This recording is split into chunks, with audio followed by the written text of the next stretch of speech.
देखें, removal process of जजेज of Supreme Court, यानी कि सुप्रीम कोर्ट के जजों को कैसे उनके पद से हटाया जाता है, ये देखेंगे आज हम।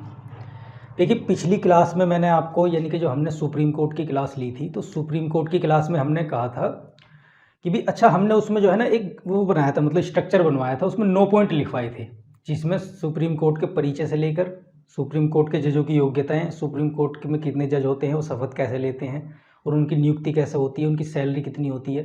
तो हमने उसमें से क्या करा था कि हमने 7 पॉइंट पढ़ा दिए थे। ये बता दिया था कि भी सुप्रीम कोर्ट के जज जो है, मतलब उनकी तनख्वाह कितनी होती है, यहाँ तक आ गए थे। तो उनमें एक 8वां पॉइंट आप देखिए, जब आपने पिछली क्लास देखी होगी। अगर आपने नहीं देखी है तो आप उस क्लास को देखिए, हम उसका लिंक डिस्क्रिप्शन बॉक्स में डलवा देंगे और आपको फिर मतलब मिल जाएगा, या फिर आप चैनल पर चले जाइए तो सारी वीडियो वहाँ पर पड़ी हुई हैं। तो आपको सुप्रीम कोर्ट के नाम से हमारी एक वीडियो मिलेगी, आप उसको देखिए। तो उसमें हमने 9 पॉइंट टोटल लिखवाए थे। लास्ट पॉइंट जो 9 नंबर का था उसमें शक्तियाँ थी। 8 नंबर का जो पॉइंट था उसमें कहा था कि भी हम एक ऐसा प्रोसेस बताएंगे कि सुप्रीम कोर्ट के जज को हटाया कैसे जाता है उनके पद से। देखिए, सुप्रीम कोर्ट के जज कितने तरीके से अपने पद से हट सकते हैं, पहले ये आइडिया ले लीजिए। देखिए, पहला, सुप्रीम कोर्ट के जज हट सकते हैं अपने पद से। एक तो हट सकते हैं कि उनकी जो है ना 65 वर्ष की उम्र हो जाए। अगर उनकी आयु 65 वर्ष की हो गई है तो वो अपने पद से हट जाएंगे, चाहे वो चीफ जस्टिस हो और चाहे वो अदर जज हो। क्योंकि हमने आपको बताया था कि सुप्रीम कोर्ट में टोटल 34 जज हैं। पिछला वीडियो देखिए, सारी डिटेल आपको मिलेगी। तो अगर 65 वर्ष की आयु पूर्ण होगी किसी जज की तो वो अपने पद से जो है ऑटोमेटिक ही हट जाएगा, जैसे अभी हुआ है। देखिए, 23 अप्रैल 2021 को आप इसका ताज़ा उदाहरण देख सकते हैं। 23 अप्रैल 2021 को जो है ना, जो हमारे एस.ए. बोबडे जज थे, तो वो क्या थे, CJI थे, तो वो हट गए हैं क्योंकि उनकी एज जो है कंप्लीट हो गई है। उनकी जगह 24 तारीख को, ठीक, 24/4/2021, यानी कि 24 अप्रैल को NV रमना, देखिए इन्होंने जो है शपथ ले ली है। तो आप देखिए, जब मैं आपको पढ़ाता हूं तो आप करंट से भी अपडेट रहिए। इसका मतलब सीधा सा है कि भी उनकी 65 वर्ष की आयु होगी तो हमारे जो चीफ जस्टिस हैं वो रिटायर हो गए, अब उनकी जगह शपथ ले ली है NV रमना ने। तो हमारे जो न्यायाधीश होंगे, जो 48वें नंबर के न्यायाधीश होंगे, वो NV रमना होंगे। ये ध्यान रखिए, ये एक फैक्ट है, प्रश्न में पूछा जा सकता है। तो अब ये नए न्यायाधीश हो गए। तो देखिए, 65 वर्ष की अगर आयु पूरी हो जाती है किसी जज की तो वो हट जाता है। दूसरा तरीका यह है कि वो इस्तीफा दे दे, कि भी अपना रिजाइन कर दे, उसका मन नहीं कर रहा है किसी कारण को लेकर तो रिजाइन कर दिया, राष्ट्रपति को रिजाइन दे देगा वो। ये चीज़ें मैंने बता रखी हैं। तो वो अपने पद से हट जाएगा। या फिर उसकी मृत्यु होगी किसी वजह से, अगर जज की मृत्यु होगी तो ऑटोमेटिक, भाई मृत्यु को कौन टाल सकता है। अब देखिए, एक तरीका ये था कि उनको कैसे हटाया जाएगा उनके पद से। तो पद से हटाया कैसे जाएगा, तो देखिए यही चीज़ हम पढ़ रहे हैं आज, कि भी किसी भी जज को उसके पद से हटाया कैसे जाएगा सुप्रीम कोर्ट के। तो आज ये देखते हैं। देखो, इसी का मेन पर्पज यही है। बहुत इंपॉर्टेंट कॉन्सेप्ट है ये, आप थोड़ा ध्यान से समझिएगा इसको। मैं एक एक पॉइंट एक कहानी के रूप में समझाऊंगा और आपको जो है ये समझ आएगा।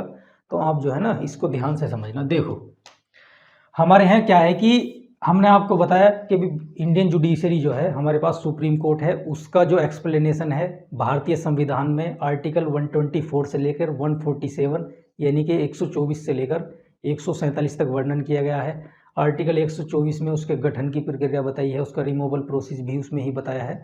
तो मैं आर्टिकल 124 का जिक्र करूंगा। देखो, आप ध्यान से समझिए, हमारे पास आर्टिकल 124 है और उसका भी क्लोज 1, क्लोज 4। तो आर्टिकल 124 के क्लोज 4 में एक बात कही गई है कि भाई इसमें जो है रिमूवल, यानी कि जजों को हटाए जाने की प्रक्रिया। रिमूवल का मतलब होता है कि भी जजों को हम जो है कैसे हटाते हैं, ये L है यहाँ पर, रिमूवल। ठीक, तो रिमूवल प्रोसेस के बारे में थोड़ा सा दिया गया है, यानी कि ये संक्षिप्त, थोड़ा सा संक्षिप्त प्रक्रिया दी गई है। देखिए, एक आर्टिकल 124 के 4 में जो है हमारे भारतीय संविधान में बताया गया है कि भी जजों को कैसे हटाया जा सकता है, लेकिन उसमें शॉर्ट इन्फॉर्मेशन दी गई है। अब इस शॉर्ट इन्फॉर्मेशन से तो काम चलेगा नहीं, हमको तो और भी चीज़ें देखनी है। तो देखिए, एक फिर इसी में जो है एक क्लोज है 5, यानी कि 124 का 5, तो इसमें कहा गया है कि भाई अगर संसद विधि बनाकर,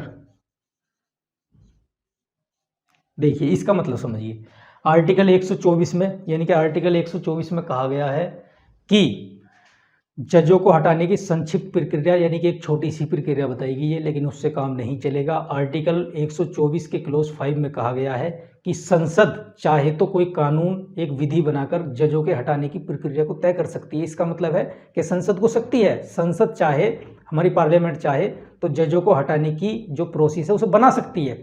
और ऐसा किया संसद ने, कब किया? देखिए, संसद ने इस आर्टिकल का प्रयोग किया और संसद ने एक एक्ट पास किया, एक कानून बनाया, उसे हम बोलते हैं जजेज इंक्वायरी एक्ट, जजेज इंक्वायरी एक्ट 1968। इसका मतलब है कि जजों की जांच संबंधी कानून, यानी कि जज जांच अधिनियम, ठीक है, न्यायाधीश जांच अधिनियम 1968 में बनाया हमारी पार्लियामेंट ने अपनी शक्ति का प्रयोग करके। इस आर्टिकल का प्रयोग किया और संसद ने कहा कि भी ठीक है, हम एक कानून बना देते हैं। तो अब रिमूवल प्रोसेस में क्या है, देखिए, अगर हम आर्टिकल 124 को और इस वाले कानून को, यानी कि 124 क्लोज 4 को, अगर हम इन दोनों को मिलाकर पढ़ें तो इन दोनों से पता लगता है सुप्रीम कोर्ट को, जज को हटाने की प्रक्रिया क्या है। तो अगर आपको देखना है कि सुप्रीम कोर्ट के जज को कैसे हटाया जाएगा, तो आप ये वाला एक्ट देखेंगे और एक आर्टिकल 124 का क्लोज 4 देखेंगे, उसमें लिखा गया है। इन दोनों की भाषा क्या है, इन दोनों को मिलाकर मैं आपको बताऊंगा और आपको पता लगेगा कि सुप्रीम कोर्ट के जज को कैसे हटाते हैं। देखिए, देखो, मैंने आपको बताया था कि सुप्रीम कोर्ट के जज को हटाने को क्या बोलते हैं, महाभियोग। लेकिन भारतीय संविधान में महाभियोग का इस्तेमाल कहीं नहीं किया गया है टेक्निकल रूप से, सिर्फ किया गया है तो इस्तेमाल, महाभियोग का इस्तेमाल करते हैं हम किस में, आर्टिकल मैंने आपको बताया था 61 में महाभियोग शब्द का इस्तेमाल राष्ट्रपति के खिलाफ किया गया है कि भी अगर राष्ट्रपति को उसके पद से हटाएंगे तो उस प्रक्रिया को हम महाभियोग बोलेंगे, इम्पीचमेंट बोलेंगे। जबकि टेक्निकल रूप से या भारतीय संविधान में लिखित रूप से महाभियोग शब्द का इस्तेमाल किसी भी संवैधानिक पदाधिकारी को हटाने के लिए नहीं किया गया है। हम महाभियोग सिर्फ आम बोलचाल की भाषा में बोलते हैं, ना कि ये लिखित कोई प्रावधान है। ये प्रावधान सिर्फ भारतीय राष्ट्रपति के लिए है, ये आप ध्यान रखिए। ये प्रश्न 1-2 बार पूछा भी गया है कुछ परीक्षाओं में। देखो, अब हम क्या देखेंगे, देखो, एक एक चीज पढ़ेंगे एक कहानी के रूप में, आप उसको नोट करते रहिए। सबसे पहले जो मतलब अच्छा हटाया जाएगा तो उस पर आरोप लगेगा, तो सबसे पहले क्या लगता है, आरोप लगता है जज पर, क्या लगता है, आरोप। देखिए, कोई भी जज है उस पर क्या लगेगा, आरोप लगेगा। आरोप मतलब उसका कारण, आरोप का मतलब आप कारण समझिए कि भी किस कारण से उसको हटाना चाहते हैं हम। देखिए, कारण 2 हो सकते हैं, 2 शब्दों का इस्तेमाल किया गया है। एक तो किया गया है प्रूव्ड मिसबिहेवियर, इसका मतलब मैं आपको बताऊंगा। देखिए, प्रूव्ड मिसबिहेवियर, और एक किया गया है इसमें इनकैपेसिटी। देखिए, प्रूव्ड मिसबिहेवियर का मतलब है साबित कदाचार, हिंदी में इसको साबित कदाचार बोलते हैं, और इसको हम बोलते हैं इनकैपेसिटी का मतलब है असमर्थता। देखिए, आप ध्यान से समझिए, ये बहुत इंपॉर्टेंट है। ये शब्द भी कभी कभी जो है ना एग्जाम में पूछे जाते हैं, तो इनका आप ध्यान रखिए। बेसिकली होता क्या है कि सबसे पहले सुप्रीम कोर्ट के जज पर जो है आरोप लगेगा कि भी आपके खिलाफ आरोप। इनकैपेसिटी का मतलब है कि वो अपने पद का निर्वहन नहीं कर सकता, वो समर्थ नहीं है, बीमार है किसी वजह से और कार्रवाई नहीं हो पा रही, तो भाई संसद तय करेगी कि इन जज को हटा दिया जाए। और वो जज हटना नहीं चाहता, भाई अगर जो समझदार जज है या फिर वो चाहेगा कि भी मैं अपने कार्य को निर्वहन नहीं कर पा रहा हूँ, तो वो अपने पद से हट जाएगा। लेकिन अगर वो हटना भी नहीं चाह रहा है और कार्य को निर्वहन भी नहीं कर पा रहा है, तो संसद क्या करेगी कि उनको हटाएगी और साबित करेगी कि वो कैपेबल नहीं है फिलहाल कार्रवाई करने के लिए, तो उनको हम हटाते हैं। दूसरी चीज, प्रूव्ड मिसबिहेवियर का मतलब है कि उन पर कोई इस तरह का आरोप लगे कि उन्होंने गलत व्यवहार किया है, तो वो एक आरोप हो सकता है। प्रूव्ड का मतलब है कि वो साबित होना चाहिए, ना कि बिना साबित के आप कहने लगे। तो अब आप प्रोसेस देख लीजिए, ये 2 तरह के आरोप लगेंगे उन पर। इनको हटाने के लिए संसद में क्या लिया जाता है, एक प्रस्ताव लाया जाता है। ध्यान से समझना भाई, एक प्रस्ताव लाया जाएगा। प्रस्ताव कहीं भी लाया जा सकता है, लोकसभा में भी और राज्यसभा में भी। तो एक प्रश्न अब यहीं से बनता है कि भी सुप्रीम कोर्ट के जज को हटाने के लिए प्रस्ताव कहाँ लाया जाएगा, लोकसभा में, राज्यसभा में या दोनों में। तो लोकसभा और राज्यसभा किसी में भी लाया जा सकता है। अगर वो प्रस्ताव लोकसभा में लाया जाएगा तो उसके लिए 100 सदस्यों के हस्ताक्षर होने जरूरी हैं उस प्रस्ताव पर। अगर वो राज्यसभा में लाया जाएगा तो 50 सदस्यों के कम से कम उस प्रस्ताव पर हस्ताक्षर होने जरूरी हैं, ये ध्यान रखिए। देखिए, और फिर अब क्या करेंगे कि अगर वो लोकसभा में लाया जाएगा प्रस्ताव, तो उस प्रस्ताव पे क्या है कि भी लोकसभा के सदस्य कहेंगे कि भी ठीक है, ये रहा प्रस्ताव, और महोदय साहब हम जो है सुप्रीम कोर्ट के जज के खिलाफ, जज का नाम बता देंगे, ये जज है, उनको हटाना चाहते हैं। देखो, अगर ये प्रस्ताव लाएंगे तो ये क्या करेंगे, लोकसभा अध्यक्ष, जो हमारे पास लोकसभा अध्यक्ष है, तो उसको सौंप देंगे ये प्रस्ताव। और अगर राज्यसभा में लाया जाता है तो सभापति को, तो वो सभापति को सौंप देंगे। देखो, अब सभापति तय करेगा कि ये प्रस्ताव चलाने योग्य है या मानने योग्य है या नहीं।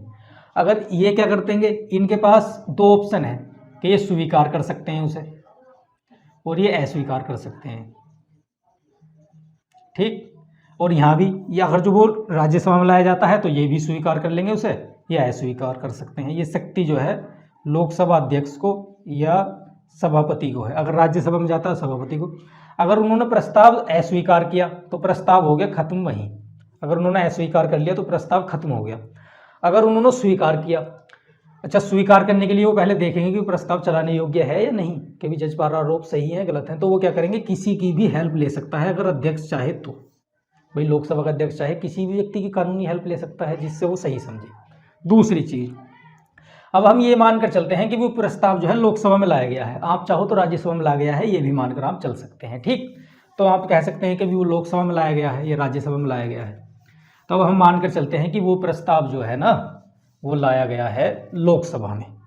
तो हमने लोकसभा मान लिया ये, इसमें प्रस्ताव, आप चाहे राज्यसभा में मान सकते हैं, कोई समस्या नहीं।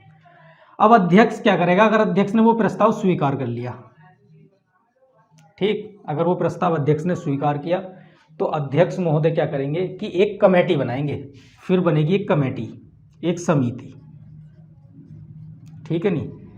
अध्यक्ष महोदय एक कमेटी बनाएंगे। कमेटी किस लिए बनाएंगे, वो कमेटी जांच करेगी कि भाई सुप्रीम कोर्ट के जज पर जो आरोप लगाए गए हैं वो सही है या गलत। तो देखिए, ये कमेटी में 3 सदस्य होंगे, ध्यान रखिए, इस कमेटी में 3 सदस्य होंगे, 1 2 3, ठीक। एक सदस्य यहाँ से होगा और एक होगा यहाँ से और एक होगा यहाँ से, कुल मिलाकर 3। एक कौन होगा, सुप्रीम कोर्ट का मुख्य न्यायाधीश उस कमेटी में होगा। या अगर ये सुप्रीम कोर्ट का न्यायाधीश मुख्य न्यायाधीश भी नहीं है तो सुप्रीम कोर्ट का कोई भी जज हो सकता है। जो मैं बोल रहा हूँ उसको ध्यान से समझना भाई, लिखते रहना अपनी भाषा में, मैं तो एक ग्राफ बना के समझा देता हूँ। कॉन्सेप्ट आपके पास होना चाहिए, वीडियो आपके पास है, यूट्यूब पर पड़ी रहेगी, जब चाहे आप पॉज करके देख सकते हैं, सर्च कीजिए वीडियो को आ जाएगी, पॉज करके देखिए, रुक कर देखिए, ठहर कर, कैसे भी देखिए। देखिए, अब सीजेआई या एक जज, एक आदमी यहाँ से हो गया, दूसरा हाई कोर्ट का चीफ जस्टिस होगा कोई, हाई कोर्ट का चीफ जस्टिस। अब देश में 25 हाई कोर्ट हैं, 25 या उससे जो जितने भी हाई कोर्ट है वो हम अलग से बताएंगे। तो जितने भी हाई कोर्ट हैं तो उनका एक चीफ जस्टिस किसी भी का, चाहे उत्तर प्रदेश से उठा लो, महाराष्ट्र से उठा लो, कहीं से भी एक जज मुख्य न्यायाधीश नियुक्त कर लेंगे, ठीक। और अब क्या होंगे, एक होगा जिसे जो कानूनी सलाहकार, जिसे जो है अध्यक्ष उचित समझे, वैसे इसको बोलते हैं हम पारंगत विधिवेत्ता या डिस्टिंग्विश्ड ज्यूरिस्ट। देखिए, एक कमेटी बनाएगा अध्यक्ष, अगर उसने कहा कि प्रस्ताव चलाने योग्य है तो एक कमेटी बनेगी। कमेटी में 3 सदस्य होंगे, सुप्रीम कोर्ट का मुख्य न्यायाधीश होगा, अगर वो नहीं है तो उसकी जगह सुप्रीम कोर्ट का कोई अन्य जज होगा। दूसरा आदमी कौन होगा कमेटी में, एक मुख्य न्यायाधीश होगा किसी भी हाई कोर्ट का, जितने भी देश में हाई कोर्ट है किसी का भी एक मुख्य न्यायाधीश रहेगा। एक क्या होगा उस अध्यक्ष की नज़र में जो कानून का सही जानकार है। तो ये 3 लोग जो है अपने, ये तीन लोगों की बन जाएगी समिति। अब ये 3 लोग क्या करेंगे, 3 लोग जो है जांच करेंगे, इन्वेस्टिगेशन करेंगे, और जांच से क्या करेंगे, एक रिपोर्ट बनाएंगे, ठीक। जांच से एक रिपोर्ट बनाएंगे और इस रिपोर्ट को जो है ना पेश करेंगे लोकसभा में। अच्छा, लोकसभा में, अगर राज्यसभा में प्रस्ताव लाया गया होता तो राज्यसभा में, तो जिससे भी इनको मतलब वो मिली थी, जांच करने का अधिकार मिला था, लोकसभा से मिला है तो लोकसभा में, और अगर राज्यसभा से मिला है तो ये राज्यसभा में अपनी रिपोर्ट रखेंगे। तो जैसे ही अपनी रिपोर्ट रखेंगे तो अब क्या करेंगे, अच्छा इनके पास अगर रिपोर्ट में पाया गया कि भी जो सुप्रीम कोर्ट का न्यायाधीश है उस पर लगाए गए आरोप जो है निराधार हैं, गलत हैं, तो प्रस्ताव यहीं समाप्त हो जाएगा। अगर लगता है कि भाई सुप्रीम कोर्ट के न्यायाधीश पर लगाए गए जो आरोप हैं वो सही हैं, तो फिर प्रस्ताव जो है चलता रहेगा। फिर प्रक्रिया क्या है, अब जो है हम आगे यहाँ तक के भी ठीक है, रिपोर्ट आई और रिपोर्ट में जो है सही पाया गया कि भी सुप्रीम कोर्ट के जो मतलब न्यायाधीश है उन पर आरोप जो है लगाए गए सही हैं, यानी कि वो इनमें से मिसबिहेवियर या फिर जो है इनकैपेसिटी के जो है शिकार पाए गए या फिर उन्होंने ऐसा किया था। देखिए अब जांच के बाद रिपोर्ट आ गई हमारी, ठीक है। अगर मान लीजिए रिपोर्ट आई लोकसभा में, क्योंकि लोकसभा ने ही उन्होंने जांच का जिम्मा सौंपा था, अगर राज्यसभा ने सौंपती तो राज्यसभा में आती। तो अब लोकसभा क्या करेगी कि लोकसभा इसको पास करेगी, लोकसभा इस प्रस्ताव को पास करेगी।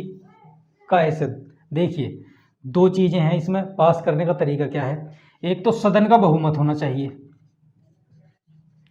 सदन का बहुमत का मतलब है कि अगर लोकसभा में कितने हैं, लोकसभा में अगर टोटल 240 यानी कि 545 सदस्य हैं तो 273 होने ही चाहिए, समझ रहे हो भाई, आधा उनका। और जो मतदान करते हैं, मतदान व उपस्थित, ये वाला जो सिस्टम है मैं आपको कई बार बता चुका हूँ। और जो मतदान करने वाले हैं और उपस्थित सदस्य हैं उनका 2/3 होना ही चाहिए, 2/3। इसका मतलब क्या है, मान लीजिए 420 लोगों ने मतदान किया और उतने ही उपस्थित हैं, तो इनका 2/3 हो गया। 2/3 का इसका मतलब है कि इससे अगर आप काटेंगे 14×42, तो कुल मिलाकर 280 सदस्यों ने जो है वोट करा हो, 273 होने चाहिए, 280 ने वोट भी करा हो, इस तरह से। तो ये तो मैं एक उदाहरण के रूप में समझा रहा हूँ, मुझे क्या पता कितने सदस्य आएंगे सदन में, ठीक है ना। तो अब इसी तरह से जब ये 2/3 से पास हो गया तो यही वाला सेम प्रोसेस लोकसभा में अपनाया जाएगा, उसमें राज्यसभा में अपनाया जाएगा। तो आप जो है राज्यसभा में जा सकते हैं, राज्यसभा में यही प्रोसेस अपनाया जाएगा। इसका मतलब आप समझिए कि अगर आरोप सही पाए जाते हैं जांच में, तो फिर क्या होगा कि भी वो जांच की रिपोर्ट पेश की जाएगी, दोनों सदनों से 2/3 बहुमत से इसको पास कराया जाएगा।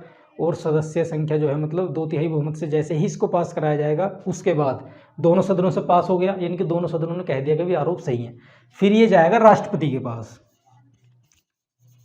भाई ये जो जाएगा राष्ट्रपति के पास जाएगा फिर प्रस्ताव के भी, ठीक है राष्ट्रपति महोदय आप देखिए हमने तो इनको कर दिया है, मतलब अपनी तरफ से, मतलब हमने इनको इन पर आरोप जो है सिद्ध कर दिया है हमारे सदन ने, तो आप देखिए राष्ट्रपति क्या करेंगे, इस पर जो है हस्ताक्षर करेंगे और एक आदेश पारित करेंगे। जैसे ही आदेश पारित करेंगे तो आदेश पारित करेंगे कि भी सुप्रीम कोर्ट के जिस जज पर आरोप लगाए हैं उसको हटाया जाए।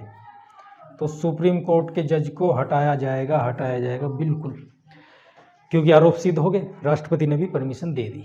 तो ये होता है सुप्रीम कोर्ट के जज को हटाने का प्रोसेस। देखिए अगर हम देखें कि भी सुप्रीम कोर्ट के किसी जज को अगर हटाया गया है, अभी तक तो हटाया नहीं गया है भारत के स्वतंत्र इतिहास में। देखिए हमारे पास एक वी रामास्वामी नाम के जज थे, तो उन पर 1991 से 93 इस दौरान उन पर आरोप लगा था, लेकिन उनको भी हटाया नहीं गया क्योंकि लोकसभा से ये प्रस्ताव पास नहीं हो पाया था। तो देखिए अब आप एक उदाहरण के रूप में देख सकते हैं कि आपसे अगर क्वेश्चन पूछा जाए कि भी कोई जज है जिस पर आरोप लगा है, तो आप कह सकते हैं ठीक है आरोप लगा है, वी रामास्वामी नाम के एक जज थे, 1991 से 1993 के दौरान उन पर आरोप लगा, लेकिन उनको हटाया नहीं गया क्योंकि लोकसभा से ये प्रस्ताव पास नहीं हो सका था, इसलिए ये प्रोसेस कंप्लीट नहीं हुआ, तो उनका प्रस्ताव बीच में ही रह गया था। वरना और किसी जज को जो है इस प्रोसेस से हमारे यहाँ नहीं हटाया गया है, किसी को भी नहीं हटाया गया, इन पर सिर्फ प्रोसेस चलाया गया था, ना कि हटाया गया। देखिए अब आप समझ गए होंगे इसका मतलब ब्यौरा, सीधी सी बात है, एक बार मैं एक्सप्लेन कर देता हूँ। सबसे पहले प्रस्ताव लाया जाएगा, प्रस्ताव लोकसभा में, राज्यसभा में। लोकसभा में लाया जाता है 100 सदस्यों के हस्ताक्षर होने चाहिए, और अगर राज्यसभा में लाया जाता है तो 50 सदस्यों के हस्ताक्षर होने ही चाहिए, ठीक। अब लोकसभा का अध्यक्ष या फिर राज्यसभा के सभापति तय करते हैं कि प्रस्ताव चलाने योग्य है या नहीं। अगर चलाने योग्य नहीं है तो वो प्रस्ताव वहीं खत्म हो जाता है। अगर वो चलाने योग्य है तो जो हमारे वो मतलब अध्यक्ष हैं या फिर सभापति हैं, तो वो चाहें तो किसी की राय भी ले सकते हैं इसमें कि प्रस्ताव सही है गलत। तो वो क्या करेंगे, अगर वो कहेंगे कि भी प्रस्ताव चलाने योग्य है, तो हमारे अध्यक्ष या फिर जो हमारे राज्यसभा में प्रस्ताव गया तो वहाँ के सभापति एक कमेटी बनाएंगे। कमेटी में 3 सदस्य होंगे। सुप्रीम कोर्ट का मुख्य न्यायाधीश होगा, अगर मुख्य न्यायाधीश उपस्थित नहीं है तो कोई दूसरा जज सुप्रीम कोर्ट का होगा। उसके अलावा दूसरा सदस्य किसी हाई कोर्ट का मुख्य न्यायाधीश होगा, किसी भी हाई कोर्ट का। और तीसरा व्यक्ति जो होगा एक कानूनी सलाहकार होगा, कानूनी जानकार होगा, या फिर विधि पारंगत यानी कि पारंगत विधिवेत्ता होगा, वो 3 लोगों की कमेटी बनेगी, जांच करेगी। अगर आरोप गलत पाए जाते हैं तो प्रस्ताव वहीं लैप्स हो जाएगा, खत्म हो जाएगा। अगर आरोप सही पाए जाते हैं तो प्रस्ताव आगे बढ़ेगा, फिर दोनों सदनों में 2/3 बहुमत से मतदान कराया जाएगा, और अगर मतदान हो जाता है तो ये प्रस्ताव राष्ट्रपति को भेजा जाएगा। राष्ट्रपति जैसे ही इस पर हस्ताक्षर करते हैं और एक आदेश पारित करेंगे कि भी मिस्टर एक्स यानी कि उस जज को हटाया जाए जिस पर आरोप लगे हैं, तो वो जज अपना पद त्याग देगा। भारत के इतिहास में ऐसा अभी तक नहीं हुआ है। सिर्फ एक जज वी रामास्वामी थे, उन पर ये आरोप लगाया गया, उन पर ये मतलब प्रोसेस चला, लेकिन लोकसभा में ये प्रस्ताव पास नहीं हो सका। तो इसका सीधा सा मतलब है कि भारत के स्वतंत्र इतिहास में अभी तक किसी भी जज को, सुप्रीम कोर्ट के जज को इस प्रोसेस के द्वारा नहीं हटाया गया है। तो आज की क्लास का संक्षिप्त परिचय ये था, ध्यान रखिए। नेक्स्ट क्लास हमारी क्या होगी, हम 8 पॉइंट पढ़ चुके हैं। नेक्स्ट क्लास में हम पढ़ेंगे the power and jurisdiction of the supreme court of India. इसका मतलब है कि भारत के न्यायालय की शक्तियाँ क्या हैं, तो ये चीज़ें हम पढ़ेंगे। तो आपसे मुलाकात होगी, तब तक के लिए स्टडी करते रहिए। Thank you.